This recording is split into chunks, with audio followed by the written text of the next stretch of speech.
All right, I am making my overnight oats, which I should have made yesterday, but I didn't. But I didn't. I should have, but I didn't. So I'm doing it today for tomorrow. And then I'm gonna make my salad. So you do a half a cup of rolled oats. Then you do a half a cup of your plant-based milk of choice. I'm using cashew milk because it's really creamy. And this is the unsweet one, but you can use whatever kind of milk you like. Pour that right in. And these are, they have some really cute jars on Amazon, but today I'm using my jelly jars, which work fine for me. I may splurge one day and order the cute little containers, but these work just fine for me. And I like to kind of, I guess you call it recycle, or is it upcycle, or, oh, and I forgot one. Okay, I forgot one because it's 5, yeah. So yeah, I'm just gonna eyeball this one because this one is already wet with the milk. So that's about half a cup. So, and then put the milk in there. Yep, happy Monday. This is something I should have done yesterday, but I was busy doing other things, so I didn't do this yesterday. So let me put the top back on this. So I add about let's see. I usually add about a teaspoon of black chia seeds. Some people add flax seeds. Those are good too, but I like to add chia seeds to mine. So just add those in. You can use a little less because, you know, the chia seeds are going to expand. And so keep that in mind. They're going to expand. So put those in. And then I use Kite Hill vanilla almond milk yogurt. And sometimes I use Forager.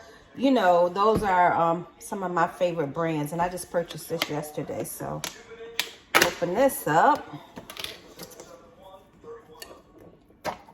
And sometimes, let's see, let me go get my cup.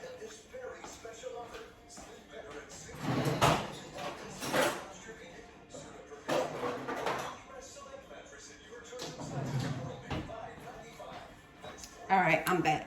So for the yogurt, I use like 1/4 of a cup of yogurt. Sometimes more, sometimes less, just depends. So I just have to, I like to eyeball it. But yeah, that's like about 1/4 of a cup. And like I said, some people use less, some people use more. Just depends on the consistency you want. And remember that these oats, these overnight oats are going to expand. So sometimes I want like a sweeter consistency. But it just depends. So that's like about 1/4 of a cup of the Kite Hill non-dairy, dairy-free yogurt. And then these have already been washed. I washed them in this container, in the container they came in. And these are blueberries. So I like to top mine off. Oh, you know what? I'm forgetting one thing. I'm forgetting the maple syrup. I knew I was forgetting something. Okay. All right. So like I said, with overnight oats, you can use whatever you want, but I like to not take the little stems off because you don't want to choke. So I just add in a few blueberries to each one. And then in the morning when I eat it, the last thing I top it off with is either walnuts or sunflower seeds. Sunflower seeds are really, really good. Or pecans, whatever you choose. But I do that on the day of course, because so it can, you know, have that crunch. So then I use, of course, 100% pure maple syrup. I don't use, you know, those, I'm not going to say the name, but I don't use other syrups. Only syrup that I use is 100% pure maple syrup. So, and some people, you might use agave or whatever. Some people don't use a sweetener at all, but I like to just kind of drizzle. Ooh, that's kind of, it's going to be really sweet tomorrow and the next day after. But I like to just put, you know, maybe I guess you call it a teaspoon of maple syrup on. And that's how I make my overnight oats. So, yeah, that's everything. And so you just kind of give it a shake to incorporate all the ingredients. And some people don't shake it. Some people just let it settle, but I like to shake mine.